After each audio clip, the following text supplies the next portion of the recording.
윤 박사님께서 아까 더 이상 쌓이고 쌓여서 이 용량 자체를 초과했기 때문에 방류 결정을 내릴 수밖에 없었다는 정황을 말씀해 주셨는데 일본 정부는 이제 후쿠시마 원전이 완전히 통제되어 있고 처리 시스템을 통해서 처리수로 이미 변화가 됐기 때문에 문제 없다는 입장인데 일본 자국 내에서도 이에 대해서 이견이 있는 걸로 알고 있고요. 이 전문적인 영역인데 우리나라에서도 원전 오염수 해양 방류에 대해서는 다 반대하시는 건 아니고 과학적으로 그렇게 처리가 됐다라고 인정한다면 현실적으로 그럴 수도 있지 않나는 현실론도 계신 것 같아서 어떻습니까, 우리 한 소장님 보시기에?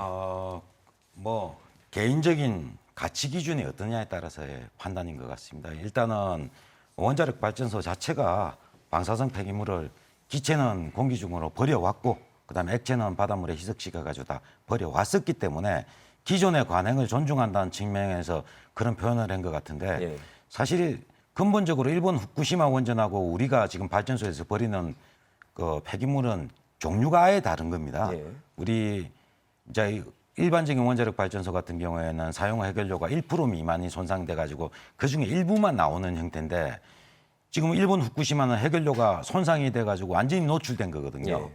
그러니까 가지고 있는 방사선에 접하고 있는 수준이 몇십 배, 몇백 배의 레벨이 아니라 그 이상으로 어마어마한 차이를 가지고 있고 예. 그다음에 우리 원자력 발전소 같은 경우에는 통제된 물을 쓰고 있고 우리 마치 수돗물 꽂아서 정수기에 우리가 커피 마시듯이 통제된 물을 쓰고 있지만 일본의 후쿠시마는 그에 비해서 그냥 하수구 물을 끌어다가 대량으로 끌어다가 쓰는 거기 때문에 예.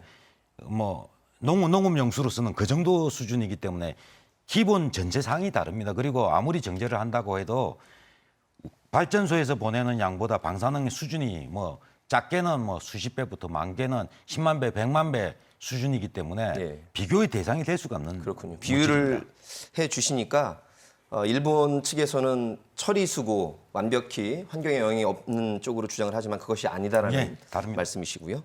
윤 박사님 보시기 어떻습니까? 네. 이것을 처리를 할 수 있냐 없냐 과학적으로 어느 정도 수치를 낮추는 것은 이미 개발된 기술이 있기 때문에 가능하다는 것이 과학계의 주장이고 네. 어느 정도는 가능하다는 것입니다. 그러나 여기서 중요한 것은 예. 일본 측의 그 실행하고자 하는 의지 그것이 가장 문제입니다. 이렇게 생각해 볼 수 있겠죠. 알프스라는 다액종 제거 설비를 통해서 지금 그 보관 장치 천여기로 분산되어서 보관하고 있는 그 통 속에 보관하는 단계부터 이 사람 일본 정부가 정말 의지가 있었다고 한다고 하면 이 알프스라는 장비를 써서 보관하는 단계에서부터 예. 일정 수준 이하로 기준을 맞춰서 보관을 하고 너무 고농도여서 만약에 정화가 제대로 되지 않았다.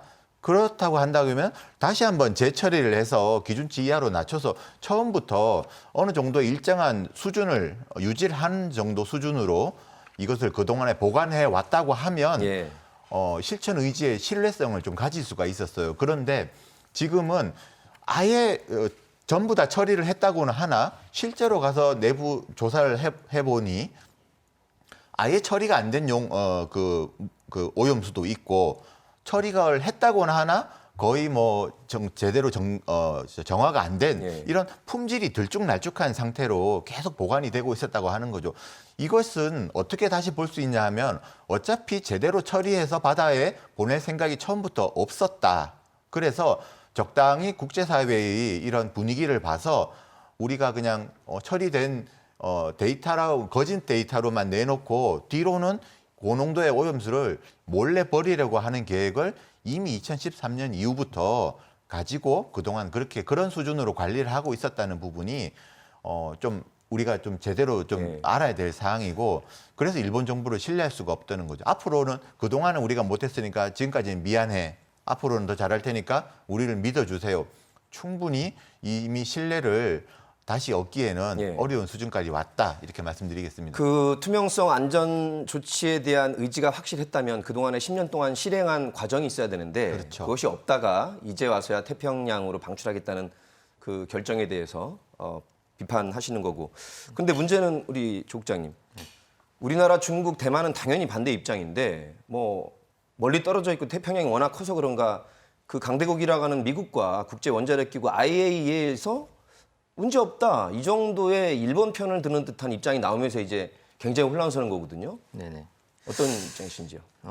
말씀하신 것처럼 일단 인접국인 한국, 중국, 러시아, 뭐 대만 뭐 이렇게 해서는 상당히 지금 강력하게 지금 이 상황을 좀 비판하고 있고요. 미국과 원자력 안전기 IAEA는 좀 의견이 좀 달라서 사실 좀 문제가 있는데요. 미국 같은 경우는 일단 좀 IAEA와 같이 지금 뭐 기준에 부합하면 문제 없지 않느냐. 그리고 관행이다. 뭐 아까 함재석 박사님 얘기하셨지만 원전에서 이렇게 오염수 처리해서 방류하는 것들은 이제 관행이기 때문에 그 기준에 부합하다면 사실 아무 문제가 없다라는 이제 약간 찬성은 아니지만 어쨌든 좀 지지하는 예. 입장의 이야기를 좀 했는데요. 정치적인 경제적인 부분에 어쨌든 부분이 있다라고 좀 보고 있고요. 미국 같은 경우는 어쨌든 일본과 그동안 오랫동안 우방의 관계였고요. 네. 그런 관계 속에서 또 중국을 또 압박해야 되는 또 문제가 있거든요. 그래서 일본의 편을 뭐 안 들 수 없는 그런 상황이 좀 있었을 거고요. IAEA 같은 경우는 일단 본 예산에 상당 많은 부분 일본이 예산을 지금 지원해주고 있는 상황이거든요. 그래서 IAEA는 뭐 일본의 입장을 지지하지 않을 수 없는 그런 상황이 정치적, 경제적인 부분을 좀 묶여져서 좀 나타나고 있다. 뭐 더 넓게 본다면 사실 뭐 인접국이 아니라서 뭐 그럴 수도 있겠죠. 어쨌든 알프스를 통해서 정화를 해서 해양 방류로 보낸다 하더라도 이 농도의 그러니까 뭐 총량은 변함이 없는 거거든요. 예. 그래서 그렇다 하더라도 문제는 없어지지 않는다 하는 것들은 여전히 남아 있는 숙제고 문제입니다. 미국과 IAEA가 정치, 경제, 역학적인 우호관계 형성이 되어 왔고 지리적으로도 굉장히 멀리 떨어져 있기 때문에 우리 이웃 국가처럼 굉장히 걱정을 하는 게 아니라 강 건너 불구경하듯이 하는 입장인 것 같고요. 근데 미국과 IAEA가 안전 기준에 적합하다면 문제 없고 그동안 그렇게 처리된 예가 있지 않느냐고 했는데 팩트 체크 한번 해보겠습니다. 아까 한 박사님 말씀하신 거는 정상적인 처리 과정과 일본이 지금 하겠다는 것 그리고 그동안 해왔던 과정은 많이 다르다. 굉장히 차이가 있다 이렇게 말씀해 주시는데요. 그렇죠. 이때까지 이제 일반적으로 IAEA가 논하고 있는 뭐 방류 기준이나 이런 것들은 이제 정상적인 원자력 발전소를 이야기하는 거고 예.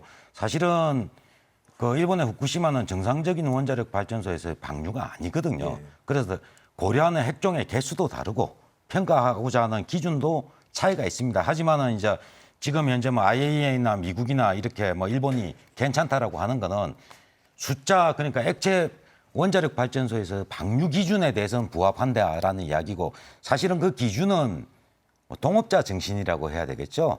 우리 뭐 전 세계 원자력 방사성 폐기물을 오염시킨 뭐 핵무기 하는 나라들, 그다음에 이제 원자력 발전하는 나라들에서 발전하는 나라들의 이익을 대변하는 IAEA에서 그게 안 된다 기준을 더 높여라라고 하면 결국 제목제에 있는 거기 때문에 예. 이렇게 편들 수밖에 없는 구조를 가지고 있습니다. 그렇군요. 네. 예.